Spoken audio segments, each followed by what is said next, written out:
Welcome to Cold Brew Finance's end-of-week World Currencies, Stock Markets and Commodities Deep Dive for Friday, May 23rd, 2025. Kicking things off, I'm Victoria Cashmore. Key world currencies showed broad strength against the US dollar. The greenback experienced significant declines, falling 2.1% against the Japanese yen, 1.9% against the Swiss franc, and 1.8% against the British pound.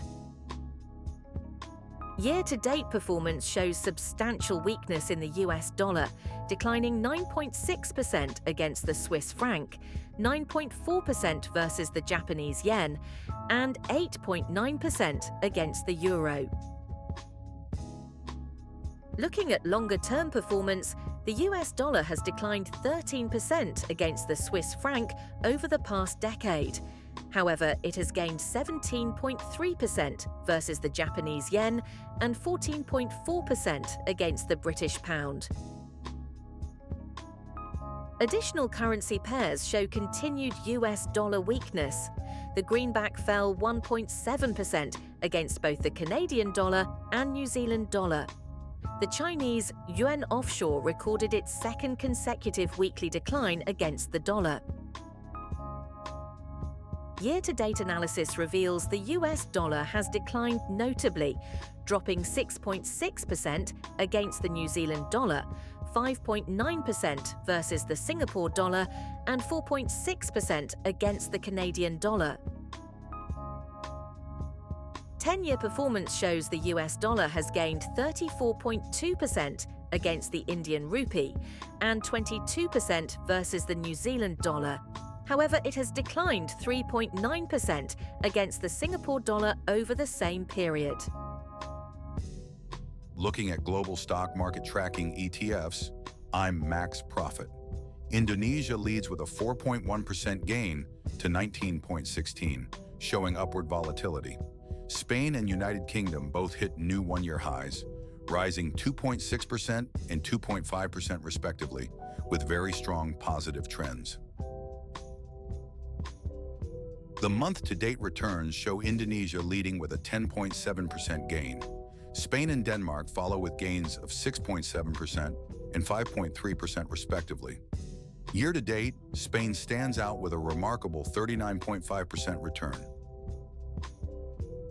Looking at longer-term performance, Denmark shows the strongest 10-year ARR at 7.2%. Spain leads 3-year returns with a 19.2% ARR, while also posting the highest 1-year return at 31.2%. Among underperforming markets, Turkey shows the largest decline, dropping 3.6% to 31.24 with a strong negative trend. S&P 500 fell 2.5%, while Israel declined 1.8% despite maintaining a very strong positive trend. Year-to-date performance shows Turkey down 12.9%, while Poland has actually gained 43% despite this week's 1.5% decline. Brazil shows a 22.8% year-to-date gain despite recent flat trading. In longer-term metrics, Turkey shows a minus 28.1% 1-year return, though its 3-year ARR is positive at 15%. Poland maintains strong performance with a 22.3% 3-year ARR despite recent weakness. Considering commodities, I'm Liquidity. Gold futures led metals with a strong 5.3% rise to 3,357.70, showing a very strong upward trend. Copper futures followed with a 5.9% gain to 4.87, while palladium futures advanced 4% amid some upward volatility. The metals market shows strong weekly returns, with copper leading at 5.9% and gold following at 5.3%. Year-to-date, gold has outperformed with a 27.1% return, while aluminum is the only metal showing a negative return at minus 4.7%. Looking at long-term performance, gold stands out with a 10-year ARR of 10.8%, significantly outperforming other metals. Silver and copper follow with 7% and 5.6% respectively, while palladium and aluminum show modest gains below 3%. In energy futures, crude oil fell 1.5% to 61.53, while Brent Crude dropped slightly less at 0.87%. Gasoline futures broke downward after 4 days of flat trading. Natural gas continues sideways movement for a 4th day. Despite weekly declines, energy futures show positive month-to-date returns. Brent Crude and Crude Oil both gained nearly 6% this month. However, year-to-date performance remains challenging, with both down approximately 14%. Long-term energy performance shows significant challenges. Natural gas has the most volatile profile, up 24.7% over 1 year, but down 62% over 3 years. The 10-year returns remain modest across the board, with all energy futures showing single-digit total returns. Live cattle futures hit a new all-time high, closing up 5.8% at 215.90.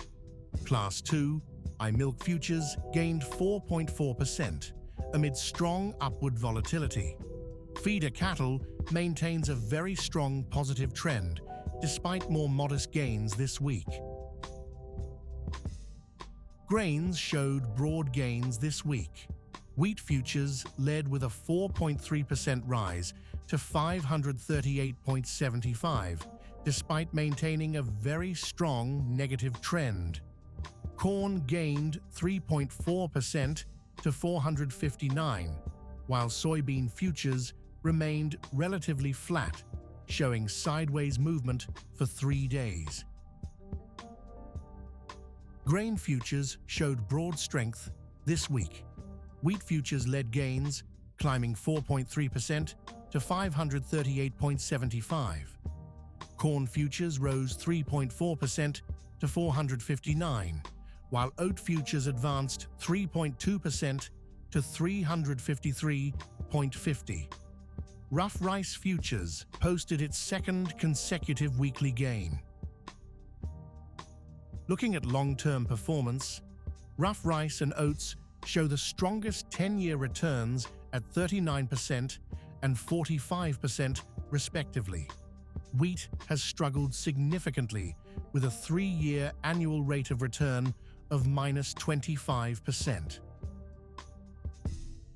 In soft commodities, orange juice surged 10.6% to 277.95, while cocoa dropped sharply by 9.4% to 9,864. Coffee and sugar both posted modest declines, while cotton gained 1.8%. Year-to-date performance shows mixed results. Coffee leads with a 12.5% gain, while orange juice has declined 43%. Cocoa shows heightened volatility with both monthly gains and weekly losses exceeding 9%. The 10-year performance reveals significant gains for cocoa and coffee, with annual rates of return at 12% and 11% respectively. Cotton has been nearly flat over the decade, with just a 4% total return. And with that, we conclude another end-of-week World Currency, Markets and Commodities episode. I'm Victoria Cashmore, along with my AI co-hosts Max Profit and Liquidity. Thanks for watching. Look for daily wrap-ups every day just after 5 p.m. New York time. Please like, subscribe, comment, share. Cold Brew Finance is an experimental project with market reports written, narrated and delivered totally by AI, with market data kindly provided by financialmodelingprep.com. Always seek professional financial advice before making any investment decisions. Check into the channel daily for coverage of stocks, crypto, currency, and commodities. Thanks for watching.